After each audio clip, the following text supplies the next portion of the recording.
time to dive into the task at hand coming up this weekend. Full disclosure, look, Derby weekend, Kentucky Oaks, Kentucky Derby, those two race cards, jam-packed. Pimlico, some good horses, some good races. We're going to be talking about 4 of the graded stakes races. They have a lot of ungraded stakes races, but just for time's sake, we are going to be focused on the graded races, starting with race number 4. This will be the Maryland Sprint Stakes. This will be a grade 3. We are going 6 furlongs on the dirt. This will be for a purse of $150,000 for 3-year-olds and up. Raider Jim, I'll give you the first bite of the apple at the Maryland Sprint Stakes. Yeah, Maryland Sprint Stakes, a grade 3, and it's a small field, only 7 horses, 7 entries, not even 9. I don't know why I thought it was 9. 7 entries, and I will tell you what, in my book, this is not a value race. It's going to be a pretty cut and dry race, I think, and the leader, morning line leader, is number 6, Booth, trained by Steve Asmussen, going to be ridden by Eric Asmussen. So that's kind of a fun thing to watch. And at 7-5, that's just going to get worse as we get closer to post time with this race. So Booth has just been tearing it up. I think at Oaklawn, it's just gotten fantastic speeds, running in the triple digits. But I mean, like, in the E-speeds, Equibase speeds, it's running like 111, 110, 19. It's just amazing. The other horse that has a chance and also has some good speed numbers is number 5, Concrete Glory. 2-1, Saffie Joseph, Irad Ortiz on the saddle. You can't go wrong with that. 2-1 right now for the morning line odds. But Concrete Glory doesn't have, has some allowance wins, hasn't had real high caliber races under its belt. However, has the speed, has some good speed numbers. And again, you've got a good trainer. You've got the world-class jockey. I think he's the jockey leader right now, or in the top 3 like he always is. But who's going to upset? If there's going to be any upset, it's going to be the 7 horse, Epic Ride. At 5-1, John Ennis is the trainer. Flavien Prat's the jockey. And this horse also has very, very good speed. Had a little bit off the last time, didn't break triple digits. However, the 2 races prior to that definitely finished in the low 100s and could bring it. Thing to keep in mind on Saturday, Friday is going to be the real bad weather in Baltimore.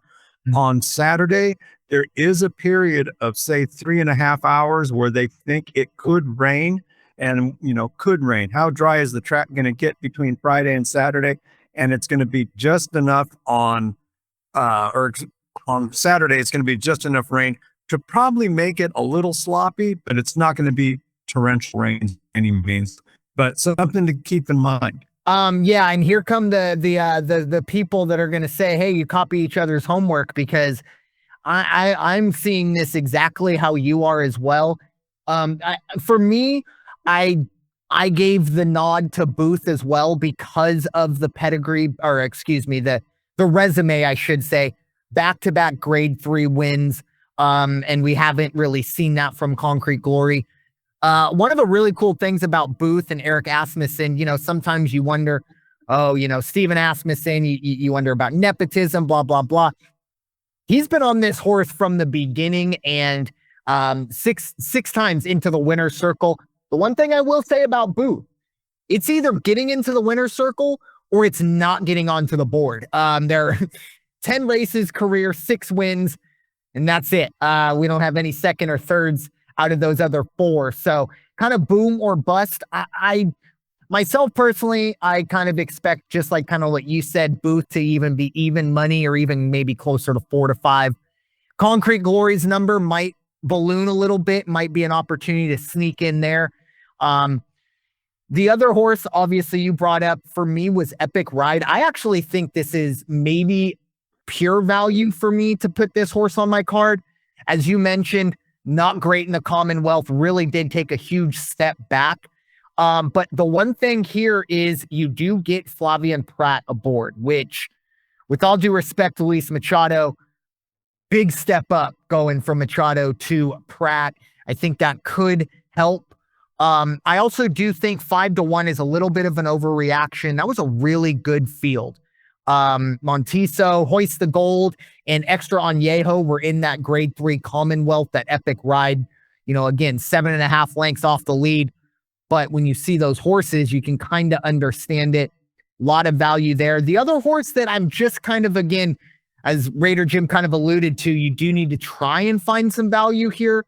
One other horse that did kind of pique my interest was the 3-horse Celtic Contender. Very, very consistent. Last 6 races, 88, 87, 90, 88, 90, 90. Those are Beyer scores.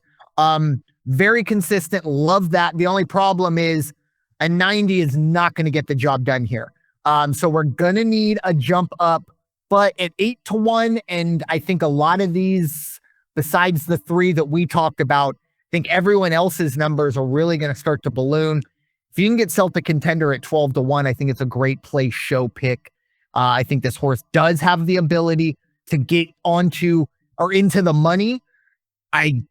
The winner's circle, we're going to have to see a lot to get here, but, pure value pick there for me with Celtic Contender. But small field, very, very top heavy with those 3 horses that we talked about, 5, 6, 7.